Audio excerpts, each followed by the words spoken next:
আমি প্রত্যেক শিক্ষিত ভাই বোনদেরকে বলছি যে যখন এই ধরনের দেশের দ্রোহী, দেশের সংবিধান বিরোধী, দেশের আইন বিরোধী, সম্প্রীতি বিরোধী, দাঙ্গার উস্কানিমূলক ফেসবুকে লিখুক আর ইউটিউব চ্যানেলে বক্তব্য রাখুক আর সোশ্যাল মিডিয়াতে লাইভ করুক, যাই হোক না কেন, দেখবেন সেটা সেখান থেকে প্রিন্ট আউট করে মেন লিঙ্কটা কপি করবেন, ছোট্ট একটা বায়ান লিখবেন, থানায় যেয়ে এফআইআর করবেন।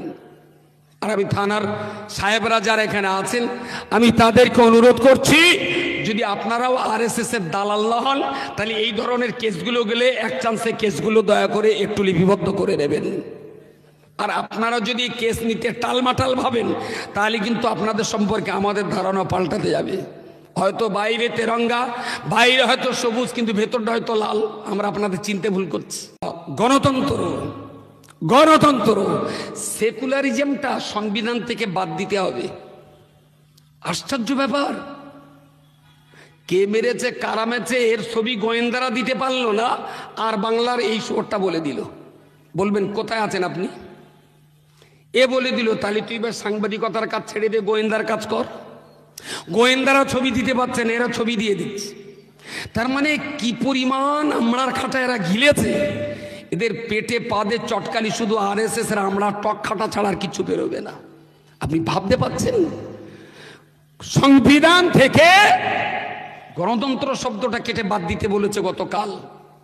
আমি আপনাদেরকে বলছি, অনেক শিক্ষিত ভাই এখানে আছেন, একটু হাত তুলে যদি দেখেন আমার মনটা খুব শান্তি পাবে। যদি বিএ পাস ভাই কারা আছেন একটু ইশারা করুন, হাত তুলুন একটু। বিএ পাস,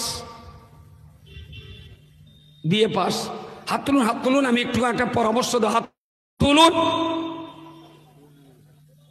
এই তো, বাহ, ভালো তো। তোমার আর কারা আছে? বেশ কিছু কিছু ভাই হাত উঠিয়েছেন, দূরের দিকে চোখে আলো লাগছে, জানতে পাইনি, এই জন্য তুলতে বললাম।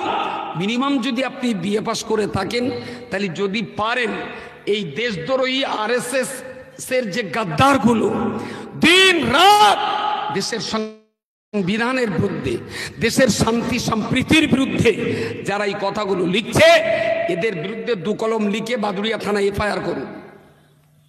পারবেন? চুপচাপ আছেন কেন? জাতির এইটাই হলো বড় বিপর্যয়, যে আপনারা কাগজ কলমের লড়াইটা করতে পারছেন না। হাজার হাজার মামলা করুন। সুপ্রিম কোর্টে ওয়াকফের নয়া আইন বাতিলের জন্য প্রায় 86 খানার মতো মামলা হয়েছে। আমরা অপেক্ষায় ছিলাম গত 4 দিন 5 দিন আগে যে রায়টা হয়েছে, ওই রায়টার যে কি রায় হয় দেখি। সুপ্রিম কোর্টের রায় তো হয়নি। তারা যা 2-3টে প্রশ্ন তুলেছেন, তাতে সরকারি পক্ষের সলিসিটার তিনি তো একেবারে লেজে গোবরে করে ফেলেছেন। তখন আমরা ঠিক করলাম যে রায়টা যখন মন্তব্য, বক্তব্য, সমালোচনা যখন আমাদের পক্ষে আসছে, তাহলে এই মামলার আরও ভারী হওয়া উচিত। যার জন্য গত পরশুদিন দিল্লিতে যে আমরাও অল ইন্ডিয়া সুন্নাতুল জামাতের পক্ষ থেকে সুপ্রিম কোর্টে এই নয়া আইন বাতিল করার দাবিতে আমরাও সুপ্রিম কোর্টে আপিল করে এসেছি।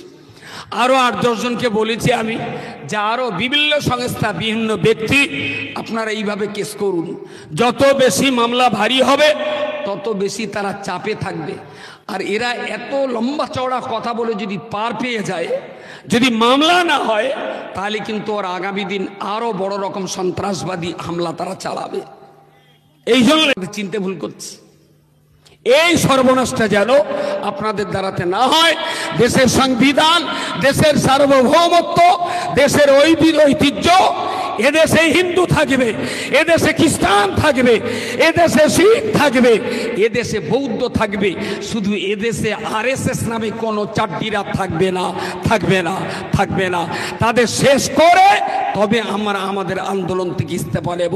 যতদিন পর্যন্ত আরএসএসকে আমরা দেশ ছাড়া করতে না পারি, ততদিন আমাদের আন্দোলন চালিয়ে যেতে হবে। রাজি আছেন?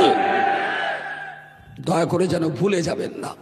আমাদের জাত শত্রু, দেশের জাত শত্রু, হিন্দুর শত্রু, খ্রিস্টানের শত্রু, শিখ বৌদ্ধ পার্সিয়ানের শত্রু, দেশের শত্রু, সংবিধানের শত্রু, গান্ধীজি শত্রু, বাবা সাহেব ভীমরাও আম্বেদকরের শত্রু। এই আরএসএস মুক্ত ভারত লড়াই, ভারত প্রতিষ্ঠা করবার, আরএসএস মুক্ত দেশ প্রতিষ্ঠা করবার এই আন্দোলন আমাদের আমরণ চালিয়ে যেতে হবে। ভালো থাকুন, সুস্থ থাকুন। আমার বেলেঘাটে একটা প্রোগ্রাম চলছে, ওখানে একটু যেতেই হবে, আমার মাগরিবের আগে যাওয়ার কথা, বাধ্য হয়ে আমি একটু আগে বললাম।